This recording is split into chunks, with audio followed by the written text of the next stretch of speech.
Bonjour à tous, notre invitée aujourd'hui est Cécile Roclor d'Empruntis. Donc vous êtes la directrice générale des études.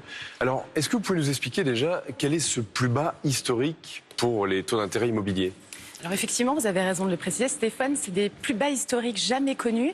On était à peu près au même niveau à l'automne 2016. Et effectivement, on n'a pas connu ça depuis les années 1970. Ça veut dire concrètement qu'aujourd'hui, un ménage qui veut emprunter va pouvoir se financer sur 20 ans entre 1,10 et 1,60. Donc des taux records qu'on n'a jamais connus. Alors si on s'arrête un peu, on va envoyer la courbe pour que nos téléspectateurs comprennent bien de quoi il s'agit.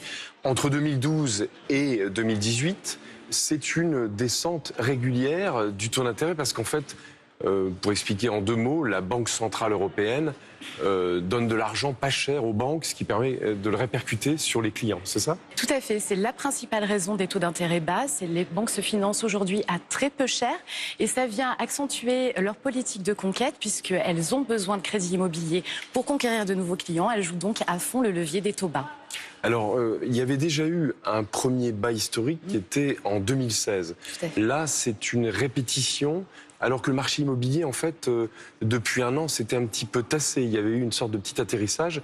Là, qu'est-ce qui se passe en ce moment ? En fait, les personnes se sentent à nouveau en possibilité d'acheter un bien immobilier ? Alors, elles se sentent un petit peu plus en ce dernier trimestre en position d'achat, mais vous avez raison de le préciser. En fait, le marché s'est beaucoup calmé en 2018. Il faut dire qu'on avait connu deux très belles années en 2016 et 2017. Les banques s'étaient donc fixé des objectifs très ambitieux de captation de nouveaux clients avec le crédit. Et malheureusement, entre les prix de l'immobilier qui étaient encore à la hausse cette année et le recentrage des aides à la primo-accession principalement, on a vu beaucoup moins de ménages venir emprunter sur le marché. Du coup, les banques ont actionné leur seul levier pour faire revenir des nouveaux clients, c'est la baisse des taux. Et en fait, vous nous expliquez que dans la période qui s'ouvre, c'est-à-dire les 2 mois qui restent avant la fin de l'année, c'est quoi ? C'est une sorte de course à l'échalote entre les établissements bancaires ? Pour quelle raison ? Il faut occuper des parts de marché et dire qu'on est leader ou pas dans... Alors il faut surtout boucler ses objectifs commerciaux. Les banques, comme toute entreprise classique, ont des objectifs. Elles se sont fixées donc des objectifs ambitieux de crédit immobilier. Et comme on a eu un premier trimestre très ralenti et un deuxième trimestre qui repartait tout doucement, elles sont en retard d'habitude. Juillet, août, elles ont fini leurs objectifs pour une grande majorité d'entre elles. C'est pas du tout le cas cette année. Ce qui fait qu'il leur reste à peu près 1 mois et demi pour boucler leurs objectifs commerciaux.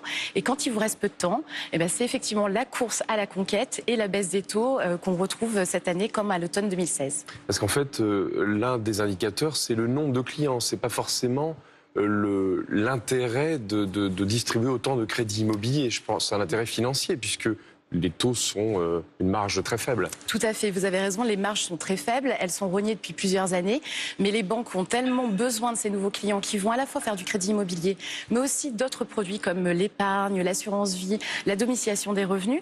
C'est aujourd'hui le seul produit de captation pour une banque, donc elles n'ont que ce levier-là pour arriver à conquérir de nouveaux clients et à atteindre leurs objectifs. Alors, quel conseil vous donnez à nos amis qui nous écoutent si, par exemple, les personnes ont un crédit depuis quelques années, mais qu'elles n'ont pas renégocié, par exemple, en 2016, est-ce qu'il faut rentrer dans une renégociation de crédit en ce moment ?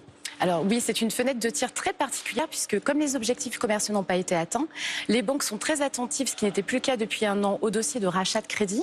C'est des dossiers qui se débouclent très très vite. Vous n'avez pas de signature chez le notaire, donc en 3 mois c'est réglé. Et là, ça laisse penser aux banques qu'elles vont pouvoir boucler leurs objectifs avec ces dossiers de rachat. Donc si vous n'avez pas fait de renégociation ces 2 dernières années, ou si vous avez souscrit un crédit immobilier avant le premier trimestre 2016, vous avez certainement une marge de manœuvre à jouer pour faire baisser le coût de votre financement ou baisser la mensualité si vous avez envie de reprendre du pouvoir d'achat. Il faut faire le distinguo entre renégocier, qui est en quelque sorte appeler son banquier en disant je veux que vous me fassiez un taux plus bas, et le rachat qui consiste à dire je vais aller voir la concurrence pour racheter le crédit et repartir sur une nouvelle base. Tout à fait, c'est vraiment deux Quelle est démarches. la meilleure solution ? Puisque actuellement, si on est à un plus bas historique, que faut-il faire ? Renégocier ou se faire racheter le crédit? Tenter les deux. La première étape à jouer quand on a un crédit immobilier, c'est d'aller voir sa banque pour voir quel effort elle est prête à consentir. Très souvent, c'est pas là que vous allez avoir les plus gros gains financiers puisque la banque, elle a déjà emprunté de l'argent pour vous le prêter, donc elle a des marges de manœuvre plus limitées. Et puis une fois que vous avez la proposition de votre banque, faites le tour des banques. Vous allez pouvoir voir quelles sont les banques qui sont prêtes à faire un effort supplémentaire. Vous aurez par contre des frais supplémentaires quand vous faites un rachat de crédit. Vous aurez des indemnités de remboursement anticipé, des frais de garantie à prendre. Mais souvent, l'écart de taux justifie que ces frais soient payés puisque ça va vous permettre de gagner malgré tout plus d'argent. Parfois, ça peut être plusieurs dizaines de milliers d'euros si le crédit est sur 20 ans, les chiffres peuvent être assez voire colossaux. sur 25 ans. Effectivement, plus la durée va être longue, plus le montant emprunté va être important, plus vous allez pouvoir faire de gains. Il faut savoir qu'il y a 3 points de repère en général pour savoir si un rachat de crédit est possible. Vous allez regarder s'il vous reste en montant emprunté à rembourser à la banque plus de 70 000 euros. Si votre écart de taux entre votre crédit actuel et les taux de marché est aux alentours de 0,7 ou 1 point. Et puis, si vous êtes dans le premier tiers de la durée d'emboursement de votre crédit, là, vous avez forcément un gain à réaliser. Alors la question de l'AFP porte sur un autre sujet. Vous avez engagé donc Empruntis un partenariat avec Max, la banque mobile du Crédit Mutuel Arkea, mais elle n'a jamais décollé sur un marché surchargé. Alors avez-vous parié sur le mauvais cheval? Qu'est-ce que vous répondez? Alors, Max n'est pas une banque en ligne classique, c'est un agrégateur de comptes avec un assistant personnel. Chez Empruntis, on a toujours fait le choix, parce qu'on est une ancienne start-up, de miser sur de nouveaux développements, sur des innovations. Et c'est le cas de Max. Alors, ça prendra certainement du temps, mais les banques en ligne ont pris du temps aussi à se lancer. Nous, on part du principe qu'on doit être là où les emprunteurs ont besoin de nos services, de conseils et d'accompagnement. Et c'est le postulat de Max, donc on y est. Merci Cécile Auclard d'être venue nous rendre visite. Merci. Et on se quitte avec Mike Perry, qui est votre choix musical. À bientôt. You can be my guiding light. Keep me company in the night. That's all.